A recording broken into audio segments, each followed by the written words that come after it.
10 prepaid SIM card limit sa bawat individual. Ito ang pinag-aaralan ngayon ng Cybercrime Investigation and Coordinating Center upang malimitahan ang pagmamay-aring SIM card ng isang tao. Kahina-hinala na raw kasi kung lalagpas pa sa 10 ang SIM card ng isang tao, lalo't talabak ang bentahan ng registered SIM card online sa tala ng CICC. Higit 100,000 SIM card na ang nasamsam ng otoridad sa kanilang mga operasyon. May 6 na raang SIM cards ang nadiskubreng nakarehistro lang sa iisang pangalan. How would you think if you have one person nagre-register more than 10 SIM cards? So magkano na yun?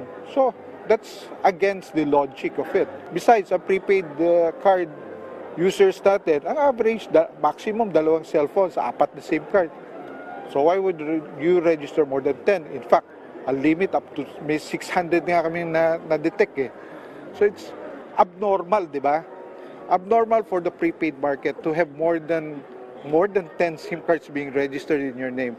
Mag-register ka sa business. Rekomendasyon ng mga telco company ang 10 rehistradong SIM card kada tao. Pero para sa CICC, kahit nga 4 o hanggang 5 SIM card, sapat na. Pinag-aaralan na ito ngayon at ang mapagkakasunduan pagtitibayin sa implementing rules and regulation ng SIM card registration law. Bukod pa rito, sumasabay na rin ang gobyerno sa mabilis sa pagbabago ng teknolohiya upang masawata ang pabago-bagong modus ng mga scammer, gaya na lamang ng paggamit ng AI o artificial intelligence sa pagre-register ng SIM ng isang individual.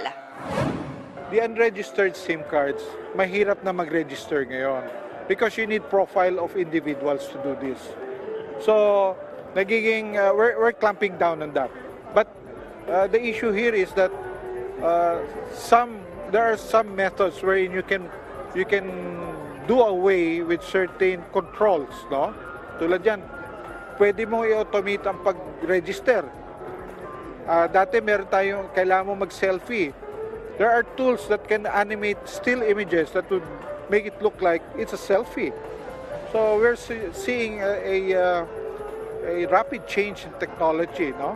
And we are trying to adapt to it. Inilunsad ang National Scam Watch Movement sa pangunguna ng Scam Watch PH, katuwang ang Department of Information, Communications and Technology. Nalayo maglagay ng isang scam watcher sa bawat pamilyang Pilipino sa susunod na 5 taon.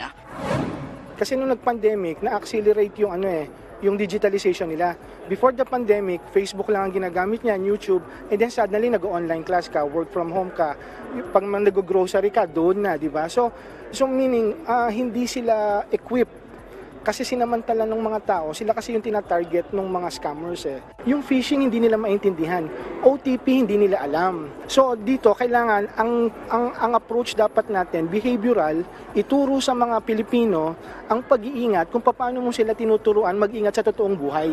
Karen Villanda para sa Morning Show ng Bayan, Rise and Shine, Pilipinas.